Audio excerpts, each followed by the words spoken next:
అందరికీ నమస్కారం. 10వ తరగతి భౌతిక రసాయన శాస్త్రం 6వ అధ్యాయం పరమాణు నిర్మాణం భాగం 1 వర్ణపటం కాంతి తరంగ స్వభావం. ఇప్పటి వరకు మనం పరమాణువులు రుణావేశ ఎలక్ట్రాన్లు, ధనావేశ ప్రోటాన్లు మరియు తటస్థ న్యూట్రాన్లు అనే ఉపకణాలు ఉంటాయని తెలుసుకున్నాం. అదేవిధంగా 9వ తరగతిలో జే థామ్సన్, రూథర్ఫోర్డ్, నీల్స్ బోర్ పరమాణు నమూనాల గురించి పరిశీలించాం. పిల్లలు, మనం ఈ భాగంలో వర్ణపటం కాంతి తరంగ స్వభావం గురించి మరింత తెలుసుకుందాం. వాటిని ఆధారంగా చేసుకొని పరమాణువు గురించి మరింత క్షుణ్ణంగా తెలుసుకోవడానికి ప్రయత్నం చేద్దాం. కృత్యం 1. పరమాణువులో గల ఉపకణాలు ఉంటాయని మనకు తెలుసు. అవే రుణావేశ ఎలక్ట్రాన్లు.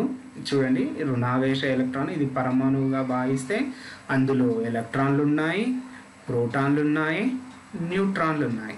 పరమాణు నిర్మాణం గురించి మీకు గల జ్ఞానం ఆధారంగా ఒక పరమాణు నమూనాను మీరు తయారు చేయగలరా? పరమాణు నమూనా అంటే ఏమిటి అని అనుకుంటున్నారా? అదే పిల్లలు, మనం ఒక ఇల్లు తయారు చేయాలి లేదా ఇల్లు కట్టించుకోవాలి అనుకుంటే ఇంట్లో కొన్ని గదులుంటాయి. అదే వంటగది, పూజ గది మరియు పడక గది. ఈ విధంగా గదులు అన్నీ ఒకే దగ్గర ఉండవు కదా. వాటిని వాస్తు ప్రకారము లేదా మన స్థలం యొక్క అవసరాలకు అనుగుణంగా మనం ఒక పడక గది, 2 పడక గదులు అని విభజించుకుంటాం. అదేవిధంగా దానిని మనము ఇంటి యొక్క నిర్మాణము అంటాం. మరి స్కూల్లో తీసుకున్నట్లయితే స్కూల్లో ఆట స్థలము, ప్రయోగశాల గది, ఆటల గది, ఈ విధంగా మనకు ఒక పాఠశాల అనగానే ఒక నిర్మాణం కనిపిస్తుంది. అదేవిధంగా మరి పరమాణువు గనక తీసుకుంటే పరమాణువులో ఎలక్ట్రాన్లు, ప్రోటాన్లు, న్యూట్రాన్లు ఉన్నాయి. మరి అవి ఎక్కడ ఉన్నాయి అని తెలిపేదే పరమాణు నమూనా. సరే, మీరు ఇప్పుడు అవి ఉన్నాయని తెలుసుకున్నారు. అవి ఏ విధంగా ఉంటాయి అనేది మీ జ్ఞానాన్ని ఆధారంగా మీరు తయారు చేయండి. మీరు మరియు మీ మిత్రుడు తయారు చేసిన పరమాణు నమూనాను మీ తరగతి గదిలో ప్రదర్శించండి. మీ స్నేహితుడు తయారు చేసినటువంటి నమూనాతో మీ వాటిని పోల్చండి. పిల్లలు, మీరు ఏం గమనించారు? అన్ని పరమాణువులు ఒకే ఉపకణాలను కలిగి ఉంటాయా? ఒక మూలకం పరమాణువు వేరే మూలక పరమాణువు కంటే ఎందుకు వేరుగా ఉంటుంది? చూడండి, ఇక్కడ హైడ్రోజన్ గనక తీసుకుంటే అందులో ఒక ప్రోటాను, ఒక ఎలక్ట్రాను కలిగి ఉంటుంది. అదేవిధంగా నైట్రోజన్ని గనక తీసుకుంటే మనకు తెలుసు నైట్రోజన్ యొక్క పరమాణు సంఖ్య 7 అని. అంటే అందులో 7 ప్రోటాన్లు, 7 న్యూట్రాన్లు, 7 ఎలక్ట్రాన్లు ఉంటాయి.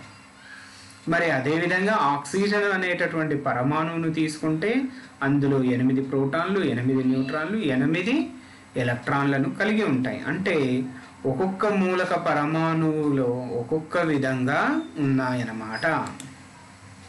అదేవిధంగా పరమాణు లోపలి ప్రదేశంలో ఎలక్ట్రాన్లు ఎలా అమర్చబడి ఉంటాయి? వీటన్నిటి గురించి తెలుసుకోవాలి అంటే మనము కాంతి స్వభావం గురించి తెలుసుకోవాలి. ఏంటి కాంతికి మరియు పరమాణువుకు సంబంధం ఏంటి అంటే, శాస్త్రవేత్తలు దశాబ్దాల పాటు జరిపిన పరిశోధనల ఫలితంగా ఈ ఎలక్ట్రాన్కు మరియు కాంతికి దగ్గర సంబంధం ఉన్నట్టు గమనించడం జరిగింది.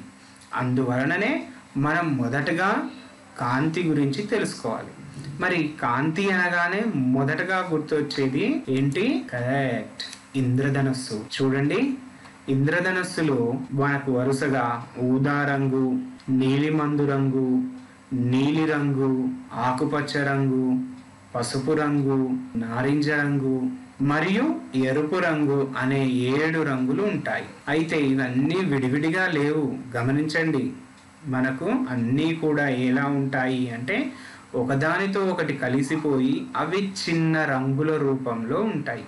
మనం చెప్పడం 7, కానీ వాటిని పరిశీలిస్తే అందులోనే లక్షల రంగులు, మనం చుట్టూ ఉన్నటువంటి రంగులన్నీ కూడా అందులో నుంచి ఉన్నవి, దానితో ముడిపడి ఉన్నాయి. మరి ఈ రంగుల గురించి తెలుసుకోవాలి, కాంతి యొక్క లక్షణం తెలుసుకోవాలి అంటే అలాంటివి మరి ఏవైనా ఉన్నాయా అంటే చూడండి, ఒక నిశ్చలంగా ఉన్నటువంటి నీటి కొలల్లో రాయిని పడవేసినప్పుడు అది పడిన చోట అలలు ఏర్పడడం మనం గమనించి ఉంటాం. అలా ఏర్పడిన అలలు అక్కడనే ఉంటాయా? లేదు. మనం రాయి వేసిన చోటుకే ప్రయాణిస్తాయా? లేదు. అవి అన్ని వైపులకు ప్రయాణం చేస్తాయి. ఇదిగో ఈ వీడియోలో చూడండి, అలలు, నీటి అలలు అలా అలజడి నుంచి దూరంగా ప్రయాణిస్తున్నాయి. ఇవి నీటి అలలు ప్రయాణించే విధానం. ఇది కంపించే ప్రతి వస్తువు ధ్వనిని ఉత్పత్తి చేస్తుందని నేర్చుకున్నాం. చూడండి, కంపించడం వల్ల ధ్వనిని ఉత్పత్తి చేస్తుంది, అంటే ధ్వని తరంగాలు ఏర్పడుతున్నాయి. మరి అలానే కాంతి ఏ రూపంలో ప్రయాణిస్తుండొచ్చు అంటే, ఒక విద్యుదావేశ కణం కంపించినప్పుడు విద్యుదయస్కాంత తరంగాలు ఏర్పడతాయి. ఇక్కడ చూడండి, ఇక్కడ ఉన్నటువంటి కణము కంపించడం వల్ల, ఇది విద్యుదావేశ కణం. ఈ కణం కంపించడం వల్ల అది ఏమవుతుంది అంటే విద్యుత్ క్షేత్రంలో మార్పు తెస్తుంది, అంటే దాని చుట్టూ విద్యుత్ క్షేత్రంలో మార్పు వస్తుంది. ఇది ఎరుపు రంగు విద్యుత్ క్షేత్రం అనుకుందాం. ఈ విద్యుత్ క్షేత్రంలో ఎప్పుడైతే మార్పు వచ్చిందో దానివల్ల అయస్కాంత క్షేత్రంలో కూడా మార్పు వస్తుంది. ఈ నీలి రంగు బ్లూ కలర్లో ఉన్నది అంతా అయస్కాంత క్షేత్రాన్ని చూపిస్తుంది.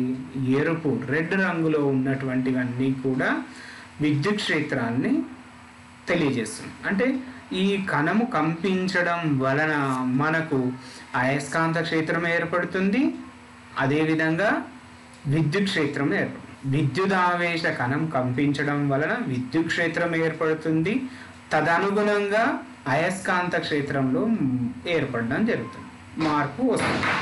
ఈ రెండు ఎలా ఉన్నాయి అంటే చూడండి, ప్రసార దిశకు లంబంగా ఉంటాయి మరియు ఒకదానితో ఒకటి లంబంగా ఉంటాయి. అంటే ప్రసార దిశకు లంబంగా ఉండి ఒకదానితో ఒకటి లంబంగా ఉండేటట్లు ఈ ప్రక్రియ నిరంతరం మార్పు చెందుతుంది. ఇది మన కాంతి యొక్క తరంగం. మరి కాంతి ఆ విధంగా విద్యుదయస్కాంత క్షేత్రాల రూపంలో, విద్యుదయస్కాంత తరంగాల రూపంలో ప్రయాణిస్తుందన్నమాట. చూడండి, మనం చూసే దృగోచర కాంతి కూడా ఒక విద్యుదయస్కాంత తరంగం. విద్యుదయస్కాంత తరంగము అనేది చాలా పెద్దది. మనం అందులో ఇప్పుడు ఈ భాగంలో కొంత మరకే నేర్చుకుంటున్నాము. తర్వాతి భాగంలో అందులో ఉండేటటువంటి వివిధ తరంగాల గురించి క్షుణ్ణంగా పరిశీలిస్తాం.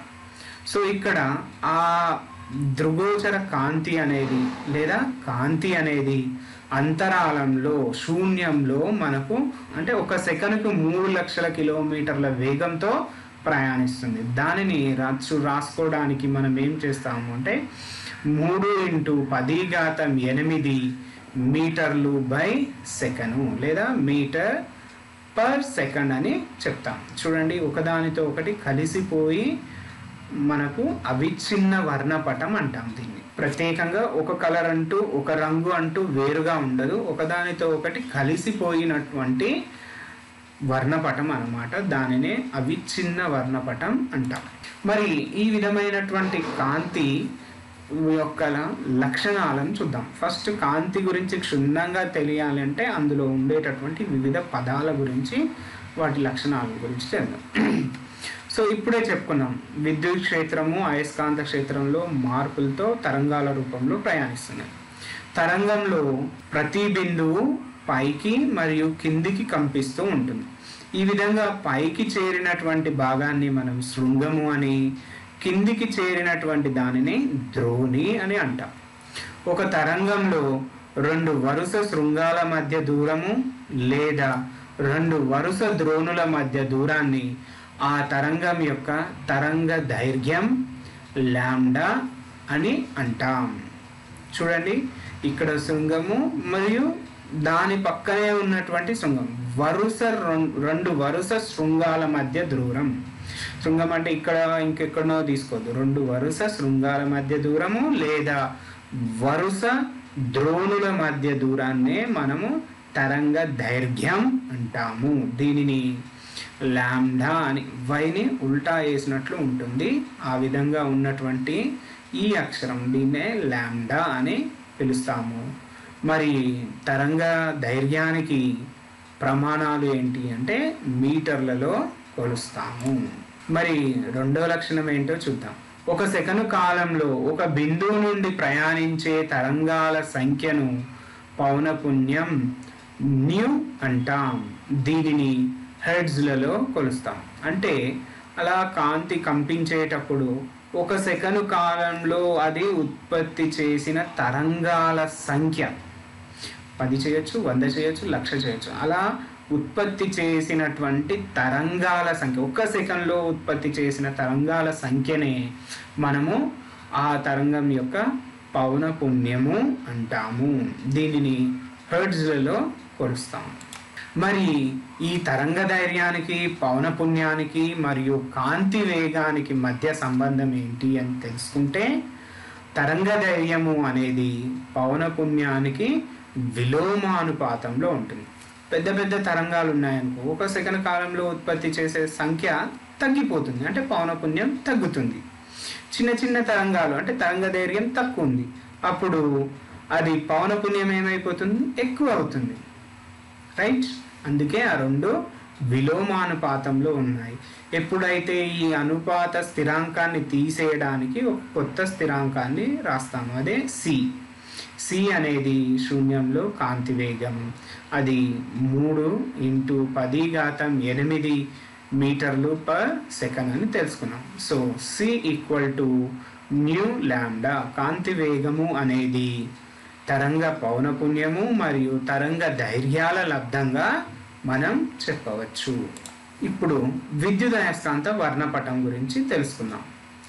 విద్యుదయస్కాంత తరంగాల మొత్తం పౌనపున్యాల సముదాయాన్నే విద్యుదయస్కాంత వర్ణపటం అంటాం. ఇంతకు ముందే చెప్పుకున్నాం, ఆ విద్యుదయస్కాంత వర్ణపటంలోని కొంత భాగమే మన దృగోచర వర్ణపటం లేదా దృగోచర దృశ్యకాంతి అంటాం. మనం కంటితో చూడగలిగే రంగుల సముదాయాన్ని దృశ్యకాంతి అంటాం. ఎరుపు రంగు నుండి ఊదా రంగు వరకు ఉన్న తరంగ దైర్ఘ్యాల సముదాయాన్ని దృగోచర కాంతి వర్ణపటం అంటారు. వీటి యొక్క తరంగ దైర్ఘ్యం ఎంత ఉంటుంది అంటే 400 నానోమీటర్ల నుంచి 700 నానోమీటర్ల వరకు ఉంటుంది. ముందు వచ్చే భాగంలో వాటి గురించి ఇంకా క్షుణ్ణంగా తెలుసుకుంటాం. మళ్ళీ ఇక్కడ మనం ఏం చెప్తున్నామంటే అవిచ్ఛిన్న రూపంలో ఉంటుంది, అంటే విడివిడిగా ఉండదు. ఎరుపు, నారింజ రంగు, పసుపు రంగు మరియు ఆకుపచ్చ రంగు అని వేరువేరుగా ఉండవు, అవన్నీ కూడా కలిసిపోయి ఉంటుంది. అందు గురించి దాన్ని అవిచ్ఛిన్న వర్ణపటం అని కూడా అంటాం. మరి ఈ రంగుల్లో చూడండి, తరంగ దైర్ఘ్యాలను ఒక్కసారి పరిశీలించండి. ఎరుపు రంగు ఎక్కువ తరంగ దైర్ఘ్యం ఉంది, అంటే ఈ 2 ద్రోణుల మధ్య దూరం పోల్చి ఊదా రంగు తరంగ దైర్ఘ్యాన్ని పోలిస్తే ఏ విధంగా ఉంటుంది అంటే ఎరుపు రంగుకు ఎక్కువ తరంగ దైర్ఘ్యము మరియు ఊదా రంగు తక్కువ తరంగ దైర్ఘ్యంతో కలిగి ఉంటుంది. ఓకే, అందు గురించే ఇది తక్కువ విచలనాన్ని పొందితే ఊదా రంగు ఎక్కువ విచలనాన్ని పొందుతుంది. పిల్లలు, ఇప్పటి వరకు మనం ఏం నేర్చుకున్నాము అంటే విద్యుదయస్కాంత వర్ణపటం అని విద్యుదయస్కాంత తరంగ దైర్ఘ్యాల సముదాయాన్నే విద్యుదయస్కాంత వర్ణపటం అన్నాము. అందులో ఒక భాగం ఎరుపు రంగు నుండి ఊదా రంగు వరకు ఉన్న తరంగ దైర్ఘ్యాల సముదాయాన్నే దృగోచర కాంతి వర్ణపటం అంటాం. అదేవిధంగా తరంగం అనగానే 2 వరుస శృంగాల మధ్య దూరము లేదా వరుస ద్రోణుల మధ్య దూరాన్నే ఆ తరంగం యొక్క తరంగ దైర్ఘ్యం అంటాము. ఊదా రంగు కాంతి తరంగ దైర్ఘ్యం తక్కువగా ఉంటుంది, ఎరుపు రంగు కాంతి తరంగ దైర్ఘ్యం ఎక్కువగా ఉంటుంది.